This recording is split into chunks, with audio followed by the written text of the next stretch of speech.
As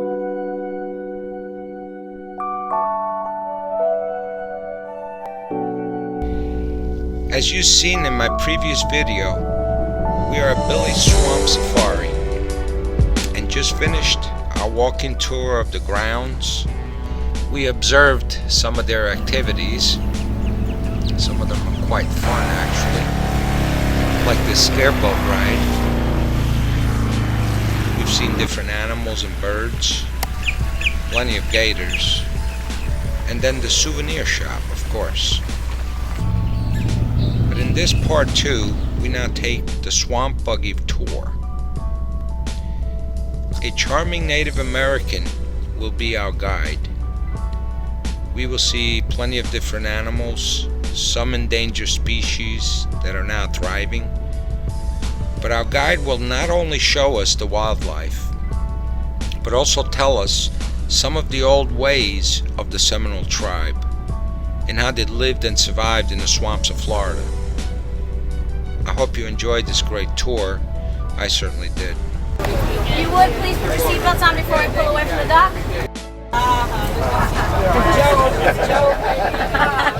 Now, let me ask you a question. Do I come to your job and interfere when you're doing something? No.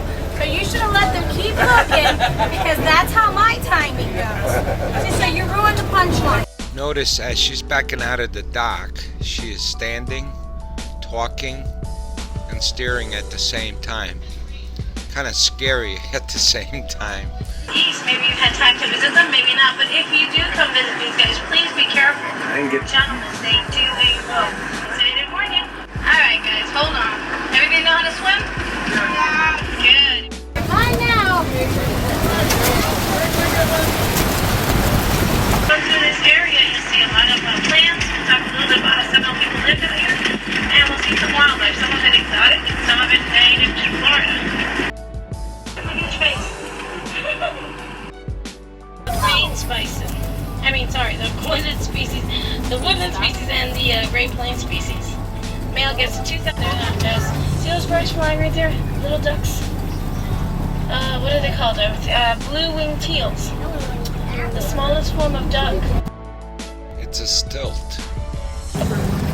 Not a gray goose. A lot of people are, oh look, a gray goose. Stop. The African eland is the largest roaming antelope in the world, weighing about 2,200 pounds, close to 2,000 pounds. They also grow 7 feet at their shoulders and can jump 7 feet in the air. Yeah, great. That's called the picture dances with wolves. See that? Yeah. All that buffalo range, all those buffalo. That's where we get ours from.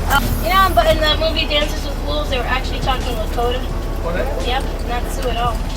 Now, we have 6 seasons in Florida. We have winter, spring, summer, fall, the wet season, and the dry season. We are in our dry season, which is mid-November to mid-June. Our hurricane season, mid-June to mid-November. Opened after the hurricane. We were out here cutting trees and moving them out of the way for 4 days in like 3.5 foot water. It's awful. But that was Wilma? Wilma nailed us. It was amazing. There was so much water everywhere. Like when you were here, water was close to your, here. But at one point, I was chest deep in the water. And about 65 degrees. Yeah, that's the same thing. Every time a stump hit you, you were thinking it was a gator. Now in Florida, I'm gonna go back into my little spiel here. My tour. In Florida, about 12,000 years ago, we had 100,000 Native Americans or indigenous people living in all Seminoles. Seminoles was not an original tribe of Florida, by the way. There were 6 tribes. Seminoles were not one of them. They were made up of Cherokee, Muskogee, Appalachee, and Creek Indians. A Creek is probably the most of the tribes, the most common or the most, original. Because the Creek Indians were actually named that because they used to trade at the creeks here in the Glades or in Florida. So that's where that comes from. Now, I want to show you something. This plant you see here, growing out of this sable, it's called the tall person's whiskers or the tall man's whiskers, a natural antiseptic. Out here, any wound or lesion that wasn't taken care of would probably end up in getting, an infection, systemic infection, diarrhea, and death. I mean, it doesn't matter that there's food and water everywhere. If you can't keep it in your system, you're pretty much going to have a hard time. And if you do survive it, you're not going to do well. And out here, in this kind of a habitat, you have to be healthy, you have to have all your wits about you, and when you're sick, you know how unwell you feel? Okay, well, always underwater, about 7 months out of the year, out here you had to be in tip-top shape to exist. And again, these 300 survivors today, 3,210 Seminole people exist. So they've come a long way since the 1800s, okay? Well, that's one of the little plants I wanted to show you. Now, we don't give recipes or doses. If you were interested in seeing one of our medicine people, then we'll get you in touch with somebody. Now, a lot of medicine plants out here, but again, a lot of nutritional plants. On either side of the bucket, we have the sable palm. Anybody ever had hearts of palm before? That's where it comes from. Anybody ever had swamp cabbage before? If you've had hearts of palm, say yes. Swamp cabbage and hearts of palm, same tree. We call that the swamp cabbage tree, where they would take it down 3 feet from the top, open it up, and you would have your hearts of palm. Now, from the Everglades, of course, everything has a little cute swamp name, and swamp cabbage is the name of that tree there. But again, the sable palm, the official Florida tree, thought to be the tree in the 1800s because of its versatility. Today, well, not today, but in 1956, it was officially was named the Florida tree, and that is the sable palm. Over to the right, I want you to look at that tree. It looks kind of braided. Anybody know what the pop-ash tree was used for? Babe Ruth's baseball bat. They used the pop-ash tree for that. I guess they wanted to produce the bats.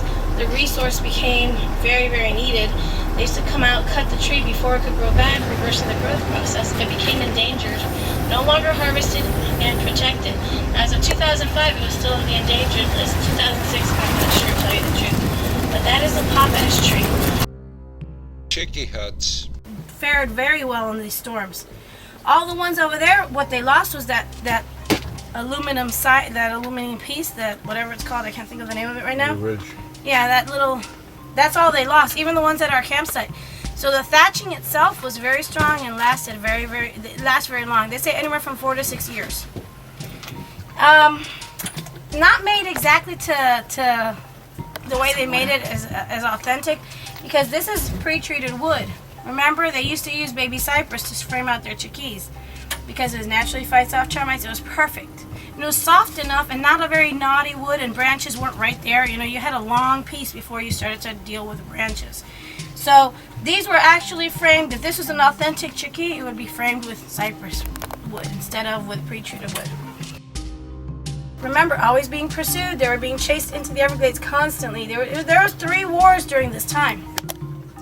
The family had to leave. Men were gone, and before they'd leave, they'd drop a 5th log on the fire. When the men came back from the hunt, family was gone. They knew that the campsite had been breached.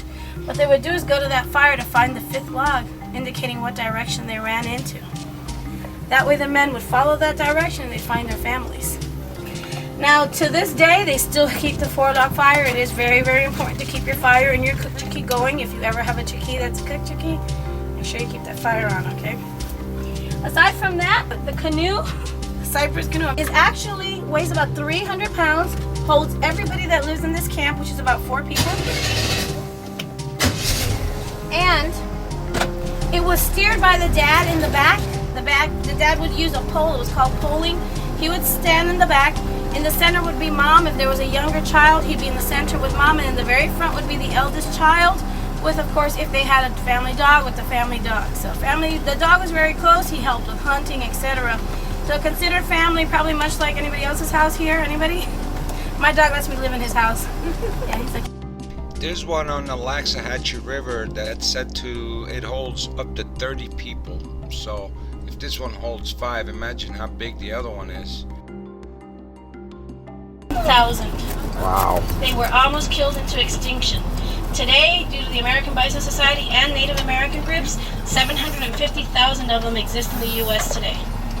And those numbers grow on a daily basis. But we went from millions to 14,000. Most of the reason was during the Indian Removal Act, they wanted to, of course, get all those Plains Indians, and they wanted to segregate them. One of the things they wanted to do was eliminate their food source, their natural source. They had food from the bison, pelts to stay warm, the skin were used for their dwellings, bones for their utensils, heads for ceremonial purposes, hooves, horns for medicinal purposes. And even the dung, believe it or not, was used for fueling their fires and doing stuff like that. So it was extremely important. This animal was everything to the Great Plains Indian. So Andrew Jackson figured for every bison you kill, you starve out a Great Plains Indian, and that's what they did. They went after these animals mercilessly. A political coup.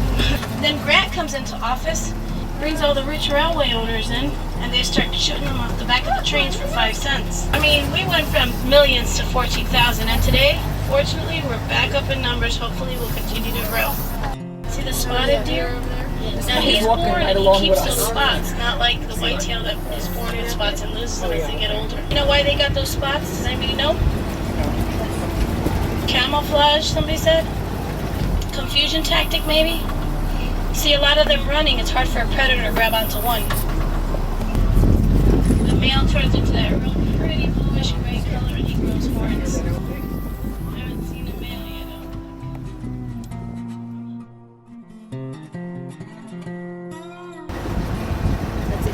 It's a he. Black and white's a he. Gray and white's a she. 10 days old. 2 days. So big for 2 days. Yeah, they start walking after a few hours. Oh my God. Oh, it's adorable. Baby. So the Beautiful animals. They say that the original myth of the unicorn comes from them. Because when you see them by their profile, it looks like they only have one hoof, one horn on their head. And since they get so big, they get to 7 feet at their shoulders alone, they look like a giant horse in the woods. So that's where they say that the unicorn myth originated.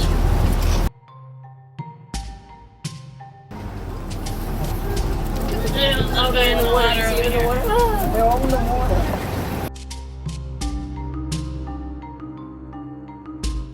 Oh my God, look at the other big step.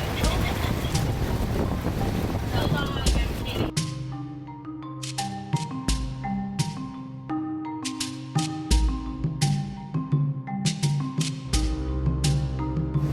All right, hold on.